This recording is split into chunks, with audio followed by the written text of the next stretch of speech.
Start.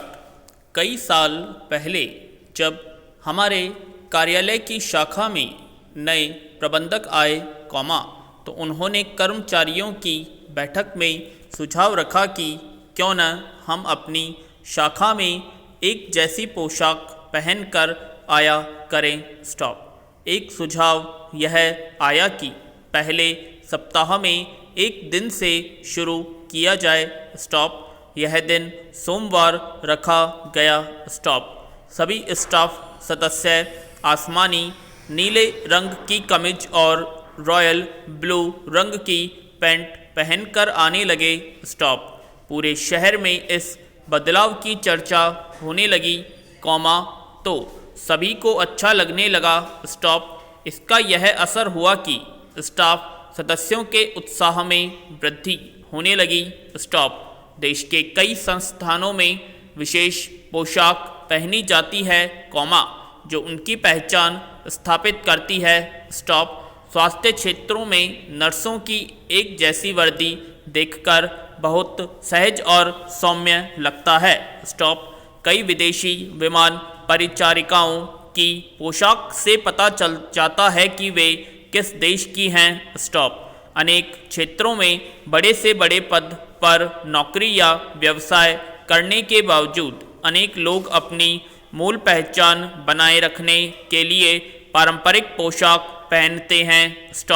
अपनी पारंपरिक पोशाक निरंतर अपनाए रखने से उनकी बौद्धिकता में कोई कमी नहीं आई है, और जिन लोगों ने सिर्फ बदलाव या आधुनिकता के नाम पर पहनावे में औपचारिकता या बदलाव का दिखावा ओढ़ा है, वे ज़्यादा बुद्धिमान नहीं हो गए हैं। राजनेता इस संबंध में बहुत व्यावहारिक होते हैं। पोशाक के मामले में अनुशासित रहते हैं। तस्वीर का दूसरा पहलू यह है कि हमने औपचारिकता को घास की तरह हर कहीं बहुत ज़्यादा उगा दिया है, तभी लगता है कि हमारी जीवन संस्कृति क्या से क्या हो गई है। त्योहारों के अवसर पर पारंपरिक पोशाक में तड़क भड़क ज़्यादा उगा दी गई है। विदेशी डिज़ाइन खूब फल फूल रहे हैं। अनेक डिज़ाइनरों ने साड़ी के नाम पर कितनी ही तरह की साड़ी बनाई, लेकिन क्या वे वस्त्र असली साड़ी का विकल्प बन सके? शुक्र है, यह सब उच्च मध्य वर्ग तक सीमित है। हमें शुक्रगुजार होना चाहिए, देश के कुछ कारीगरों और संस्कृति से प्यार करने वालों का, जिनके कारण साड़ी की विविधता अभी जीवित है। साड़ी ओलंपिक खेलों के उद्घाटन समारोह से बाहर हो चुकी है। वहाँ कोट पैंट पधार चुके हैं। संदेह है कि साड़ी के हक में शायद ही किसी महिला खिलाड़ी ने आवाज़ उठाई होगी। इस बीच रोज़मर्रा के दफ्तरी कामकाज में पोशाक में बदलाव लाने के लिए पुनः प्रयास होते रहते हैं। देश की मुख्य अन्वेषण संस्था के मुखिया ने कुछ समय पहले कहा था कि अब उनके विभाग में सामान्य पोशाक पहनी जाएगी, टी शर्ट और जीन्स नहीं। कई संस्थान अपने अधिकारियों से कहते रहे हैं कि पुरुष कर्मी पतलून, कॉलर वाली कमीज और फॉर्मल जूते पहने, महिला कर्मियों से कहा कि सूट, साड़ी, फॉर्मल शर्ट तथा पतलून पहनकर आएं, न कि jeans, T shirt, sports shoes या चप्पल। ये वैचारिक बदलाव कुछ कहते हैं। ये प्रयास बताते हैं कि पहनावा संस्कृति में विकसित हो चुके मनमाने, अवांछित बदलावों को बदलने के बारे में सोचा जाने लगा है। इधर फैशन और नवोन्मेषी होने के नाम पर कुछ प्रयोग कर रहे हैं। फ्यूज़न के नाम पर मूल चीज़ें फ्यूजन कर दी गई है। कहा यह जा रहा है कि यह संस्कृतियों का मिलन है, कॉमा, जो वास्तव में बाजारों में बिक रहे ग्लैमर का मिलन है, स्टॉप। पैरा, हमने जिंदगी का हर अनुशासन बिगाड़ा है, स्टॉप। लिबास के मामले में लापरवाही फैलती जा रही है, स्टॉप।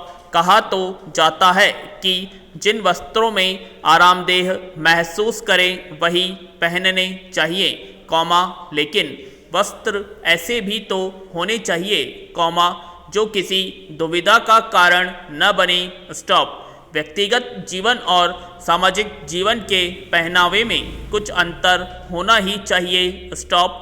अवसर के अनुसार वस्त्र हमेशा बनाए जाते रहे हैं, कॉमा, लेकिन दिन रात हो रहे विकास, कॉमा, जीवन में बढ़ रहे बाजार, कॉमा, खुलापन और दिखावे ने साहस, कॉमा, निडरता और आत्मविश्वास को व्यक्तित्व में कम, कॉमा, वस्त्रों में ज़्यादा बढ़ावा दिया है, स्टॉप। इसका परिणाम यह निकल रहा है कि पूजा घर तक में मनचाहे वस्त्र पहनकर जाया जाता है, स्टॉप।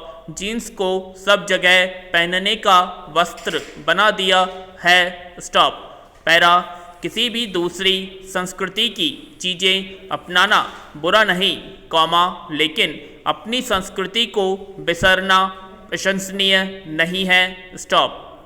बदलाव के मौसम में स्वाभाविक रूप से पोशाक संस्कृति ने भी रंग रूप बदलना ही था, स्टॉप।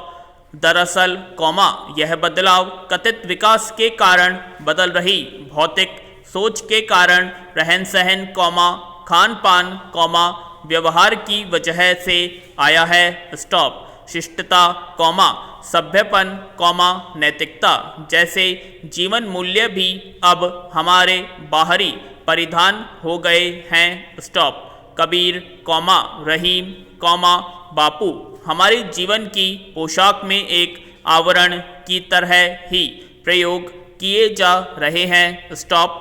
क्या फर्क पड़ता है, कॉमा, सब चलता है कि प्रवृत्ति धीरे धीरे कब्जा कर रही है, स्टॉप।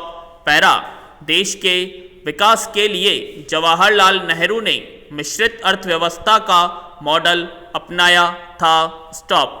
इसके तहत सार्वजनिक क्षेत्र में महत्वपूर्ण औद्योगिक गतिविधियां, कॉमा, जैसे लोहा तथा इस्पात, कॉमा, बिजली, कॉमा, खाने, शिक्षा, चिकित्सा, रेल यातायात आदि रखे थे, स्टॉप। इंदिरा गांधी ने 1969 में बैंकों का राष्ट्रीयकरण किया, स्टॉप।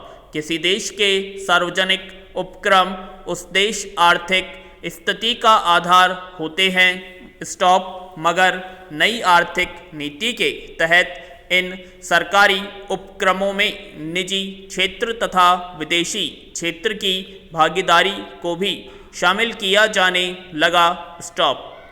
समय बीतने के साथ सरकार की आमदनी के मुकाबले उसका खर्चा इतना बढ़ गया कि सरकार ने सार्वजनिक उपक्रमों में 100% निजी तथा विदेशी निवेश की अनुमति देनी शुरू कर दी, स्टॉप। लेकिन इससे भी काम नहीं चला तो सरकार ने सरकारी उपक्रमों को बेचकर आमदनी करनी शुरू कर दी, स्टॉप। दरअसल, कॉमा, सरकार को सार्वजनिक उपक्रम जो किसी अर्थव्यवस्था की रीढ़ होते हैं, कॉमा, चलाने ही नहीं आते, कॉमा, इसलिए घाटे के मद्देनज़र उनको बेचा जा रहा है, स्टॉप। पैरा, अभी सरकार ने एयर इंडिया टाटा समूह को 18,000 करोड़ रुपए में बेच दिया, कॉमा, क्योंकि इसके ऊपर 61,500 करोड़ रुपए का कर्ज चढ़ गया था, स्टॉप। पूछा जा सकता है कि टाटा समूह घाटे वाले इस उपक्रम को लाभ में कैसे बदलेगा और सरकार ऐसा क्यों नहीं कर सकी, स्टॉप। ऐसा माना जा रहा है कि सरकार LIC, BSNL आदि को भी बेचने की तैयारी कर रही है, स्टॉप। पूछा जा सकता है कि सरकार जब सार्वजनिक क्षेत्र को लाभकारी ढंग से नहीं संभाल सकती, कॉमा, तो देश की अर्थव्यवस्था को लोगों के हित के लिए कैसे संभालेगी? स्टॉप।